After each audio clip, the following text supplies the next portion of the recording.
Assalamu alaikum, my dear senior, respected seniors, my dear colleagues. I am Dr. Muhammad Rais Anis, Medical Officer, Aziz Bhatti Teaching Hospital, Gujarat, Department of Neurosurgery. Today, the topic of our presentation are Atlantooccipital dislocation. Objectives of our presentations are, first of all, we have to define the injury, understand Atlantooccipital dislocation and the anatomy that keeps the craniocervical junction stable. Number second, recognize the mechanism of this injury, and then we have to classify this injury, and then how diagnose radiologically on the basis of BDI, BAI, power ratio, and CC1 and MRI ligament signs, and how to manage these injuries, and then the appreciate outcomes of these, the mortality, survival trends, and the complications. So first of all, what is Atlantooccipital dislocation? It is a traumatic disruption of the ligamentous articulation between the occiput and the atlas. The bony craniocervical junction has almost no intrinsic instability. It is held together almost entirely by the different ligaments, and when they fail, the skull separates from the spine. So hence the term internal decapitation. It is highly unstable and frequently fatal at the scene from the brainstem and high cervical cord injury. So what we know from the atlantooccipital dislocation that is it is purely ligamentous injury, little bony stability at occiput and the C1, highly unstable injury, and often fatal when it involves the brainstem and the cervicomedullary injury, and due to better pre-hospital care and imaging, it has a good prognosis now. So how common and how it happens? It is due to the high energy impact, motorcycle accident or pedestrian trauma, sudden hyperextension and distraction injury. It is more commonly in the children as compared to the adult due to the flatter condyles, larger head, and the laxity of the ligaments, and often fatal due to the involvement of the cervicomedullary junction or the brainstem, which causes the respiratory arrest or the cardiac arrest. So mechanism of the injuries are the sudden hyperextension with distraction, and often a rotational or lateral component tears the tectorial membrane and the large ligaments, decoupling the skull base from the C1 and C2. So what are the stabilizing ligaments of the craniocervical junctions are the tectorial membrane, which are the primary stabilizer. Continuation of the PLL over the dens. Rupture is a hallmark of atlantooccipital dislocation. Then we come to the LR ligaments. Then we come to the cruciate ligaments, which is a transverse or a vertical band stabilize the atlantodental complex. Then the apical ligaments, dense tip to the basion, minor contribution, and the occiput to C1, C1, C2 joint capsule, which also facilitate or stabilize to the C1, C2. Then we come to the classification, which is the Trinalis classification by displacement. If this is a type 1 classification, the occiput displays interior to the atlas. This is an interior dislocation, which is the most common. And then we come to the type 2, which is the longitudinal, in which the vertical distraction, skull separated from the spine, which is most unstable, in which the skull moves upward. And in type 3, which is the posterior dislocation, occiput displays posterior to the atlas, which is the least common. All types of these injuries are unstable. Longitudinal distraction type 2 is only is a wide traction is dangerous, and then we come to the management. Wide traction is contraindicated in the atlantooccipital dislocation. So here comes the radiological diagnosis. How we diagnose this atlantooccipital dislocation? It is the workhorse, and MRI confirm the ligamentous injury. So first how we look for the atlantooccipital dislocation. There are multiple lines which are shown in these. This is a basial axial interval.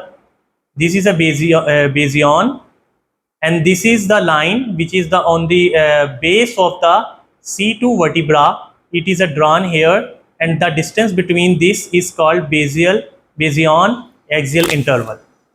Then we come to the basion dense interval, which is the basion and the dense process. This is the distance between basion and the dense interval. In these both cases, there should be a less than 12 millimeter distance which is acceptable. If there is a more than 12 millimeter difference, there will be a suspicion of the atlanto-occipital dislocation. There comes a power ratio. So we will study in next slides the power ratio, atlanto-dental interval and the atlanto-occipital interval. So the plain radiographs miss many cases, do not rely on them to exclude the atlanto-occipital dislocation. On CT, use reproducer craniometric lines which are BAI, BDI and the power ratios, and the condylar C1 interval which is the most sensitive and the most accurate, and then MRI confirm the ligament and soft tissue injury. So here comes the radiological diagnosis which consists of these intervals and then the MRI which confirm the ligament and the soft tissue injury. So Bayesian dense and the Bayesian axial interval, the BDI, the Bayesian dense interval, as I shown in the previous slide, the Bayesian to the tip of the dense normal is usually less than 12 millimeter. But if there is greater than 12 millimeter, there will be a suspicion of the atlanto-occipital dislocation. Then Bayesian axial interval, Bayesian to the posterior line, the normal is less than 12 millimeter. Greater than 12 millimeter raises the suspicion for the atlanto-occipital dislocation. So Harris rule of 12, if either BDI and the BAI exceed 12 millimeter on CT, suspect atlanto-occipital dislocation. So this is a power ratio slide, the ratio of the two distances. The Bayesian, a line is drawn from the Bayesian to the C arch of the C1, and a second line is drawn from the opistheon to the interior arch of the C1. Then the distance, the power ratio is measured if there is a ratio of greater than 1, suggests interior type 1 dislocation, which is the most common dislocation in the atlanto-occipital dislocation. Then the most sensitive radiological interval, condylar C1 interval, the gap between the occipital condyle and the C1 superior articular facet measured on thin CT. Look at this. This is a C1 and this is a condyle. If there is a distance of greater than 1.5 millimeter in between these, then there should be a raised concern for the occipital atlanto-occipital dislocation. This is a sagittal view, this is axial view, this is a dense, this is a condylar C1 interval. In these images, these are very equal, and most likely it is less than 1.5 millimeter. Abnormal will be greater than 2.5 millimeter widened joint. Check both joints on the corner and sagittal reconstruction. This is the image. It is shown in the condylar C1 interval. So then come when we have evidence on the radiological on CC1 and the BDI and the other intervals are raised the suspicion for the atlanto-occipital dislocation, then we go for the MRI finding that confirm the atlanto-occipital dislocation, which are the retroclival, the perivertebral hematoma. Look at these tectorial membrane LR test. This is a joint occiput and the C1 joint capsule rupture. This is a extravacation of the CSF.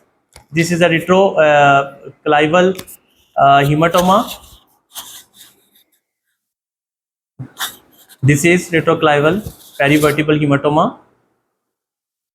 Came in the ER, first follow the initial resuscitation and the protocols and the stabilization. The ATLS airway. ये spinous process है, ये C2 मैंने बनाया हुआ है, ठीक है sir. This is Bayesian और ये हम लोग इसको कर लेते हैं, ये C1 है, ठीक है, और ये डेंस है, ये डेंस है. एक तो इंटरवल है कि एक लाइन आपने यहाँ से ड्रॉ करनी है स्ट्रेट, ठीक है, इसका डिस्टेंस मेजर करना है. Bayesian to the axial line interval है, ठीक है. सेकंड डिस्टेंस हमने मेजर करना है, जो ये डेंस प्रोसेस है इसका Bayesian के साथ डिस्टेंस. दो डिस्टेंस जो उनसे आपने BDA और BAI आपने मेजर करना है. Bayesian टू द डेंस और Bayesian टू डेंटल इंटरवल. ये दोनों इंटरवल सर लेस देन जो उनसा या इक्वल टू 12 मिलीमीटर होने चाहिए. अगर वैसे अमूमन जो उनसे अगर जो एटलेंटो डिसलोकेशन हमें मिलता है ना, वो ऐसे कुछ मिलता है, जैसे ये बेजियन है और ये है C2 और ये है C1, और अमूमन ये डिस्टेंस हम लोग को बहुत ज़्यादा मिलता है। सो जैसे ही आपने वो कोई सीटी स्कैन देखा है या एक्सरे देखा है जहाँ पर बेजियन जो है उसका डिस्टेंस आपके डेंस से काफ़ी फ़र्क डाल रहा है, तो दिस मीन्स के वहाँ पर अटलैंटो-ऑसिपिटल डिसलोकेशन हो सकती है। इसको डीकैपिटलाइजेशन इसीलिए कहते हैं कि बाहर से तो नज़र आ रहा है कि नॉर्मल है, बाज़ औक़ात ये पेशेंट जो न्यूरोलॉजिकली इंटैक्ट भी होते हैं, बट प्रॉब्लम इनके साथ ये है कि इनमें ट्रैक्शन क्यों अवॉइड की जाती है कि जो स्टेबिलिटी यहाँ पर जितने लिगामेंट्स मैंने बताए, एलआर, क्रूशिएट, ये सारे लिगामेंट्स अटैच हैं, ये सारे उस टाइम टॉर्न हो जाते हैं, टूट जाते हैं, या फिर लैक्सिटी उनमें आ जाती है। तो जब हम ट्रैक्शन लगाएंगे तो वो लिगामेंट्स एक लेवल तक ट्रैक्शन सपोर्ट करते हैं और जाने नहीं देते, लेकिन जब लिगामेंट्स टूटे हुए हैं और आपने ट्रैक्शन लगाई है तो उसके साथ ये सारा का सारा पुल हो जाएगा और आउट ऑफ द प्रोपोर्शन पुल हो जाएगा, जिसकी वजह से ना नीचे ब्रेन स्टेम पड़ा है और बल्बर पड़ा हुआ है सारा, वो सारा कॉम्प्रोमाइज़ हो जाएगा। ऐसे केसेस के अंदर लोअर क्रेनियल नर्व जो सी है ना, उसके डेफिसिट्स भी आए होते हैं, जिसके अंदर आपकी 9, 10, 11, 12 जो सी है, क्योंकि वो उसी के प्रॉक्सिमिटी में है। जुगलर फोरामेन वगैरह सारे वो नीचे से निकल रहे हैं, वो कंडाइलर के पास है। जो सबसे स्पेसिफिक जो सी लाइन बताई गई है ना सर, वो बताई गई है C1, ये कंडाइलर C1 इंटरवल। वो ये है कि वो आपने सैजिटल और एक्सियल के ऊपर हमने देखने होते हैं। उसमें क्या है कि जो हमारे हेड है उसके कंडाइल्स हैं, वो कंडाइल्स बैठ जाते हैं C1 के अंदर जाके, ठीक है। बच्चों में क्योंकि वो फ्लैट कंडाइल्स होते हैं तो उनमें डिस्टेंस थोड़ा ज़्यादा होता है और वो सही तरीके से फिक्स नहीं हो पाते, लेकिन बड़ों में ये फिक्स हुए होते हैं, जो कि हमने उस इमेज के अंदर देखा था। अगर उसका डिस्टेंस जो है वो ज़्यादा आ रहा है उसके अंदर, तो फिर दिस मीन्स कि अटलैंटो-ऑसिपिटल डिसलोकेशन है। CC1 जो है वो मोर सेंसिटिव है, और then MRI finding. MRI finding के अंदर हमें रिट्रो जो है ना वो वर्टिब्रल जो है वो हीमाटोमा मिल जाएगा, जॉइंट को देखेंगे तो वो रप्चर मिलेगा, लिगामेंट डिसरप्शन मिलेगी वहाँ पर, CSF लीकेज है, CSF लीकेज मिलेगी सर, तो ये चीज़ें वहाँ पर मिलेंगी। So now we come to the initial resuscitation and stabilization. In the ER, first we have to do the ATLS protocol, airway and C-spine stabilization. Then the rigid immobilization with the rigid collar or a halo vest or a stiff roll, dog roll precautions. Avoid any traction. Cervical traction is contraindicated. It can distract the junction and cause catastrophic neuro injury. And then the ICU and the neuro monitoring. So let's come to the management of the Atlanto-occipital dislocation. Surgery in the Atlanto-occipital dislocation is definitely ligamentous and unstable. It will not heal in a collar. Posterior occipital-cervical fusion is the standard of care. So which involve multiple options: occipital-cervical fusion, occipital plate and rods, cervical anchor, C1, C2, transarticular screw, which is a Magrill technique, and the bone graft and arthrodesis. Next, please.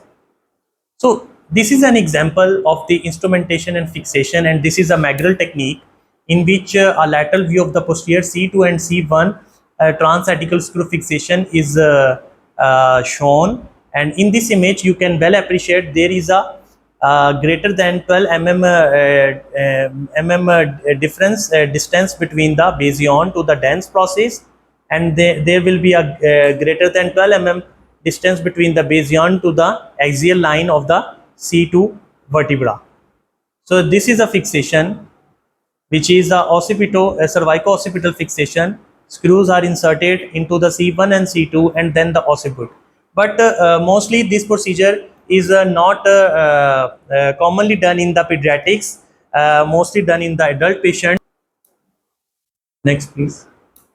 So the outcome and the complications, there is a high early mortality. Many die at the scene from the brain stem and the cord injury, and there is a rising survival thanks to the pre-hospital immobilization, CT, MRI and early fusion.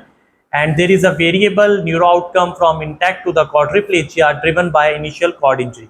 So when we have a patient of the Atlanto-occipital dislocation, we have to watch for the vertebral artery injury and the stroke, lower cranial nerve palsy, CSF leak, respiratory failure, and the delayed instability if the diagnosis is missed. Next, please.